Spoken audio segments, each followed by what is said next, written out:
Hey there, in this video, we're going to cover some Python basics in just 1 minute. So buckle up and let's get started. Python is a popular high-level programming language used for various purposes.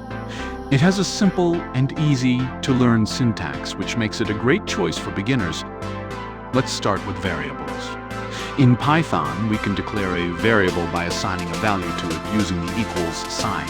For example, exal5. Next, let's talk about data types. Python supports various data types such as integers, floating point numbers, strings, lists, and more. To declare a string, we can simply use quotes. For example, message, hello world.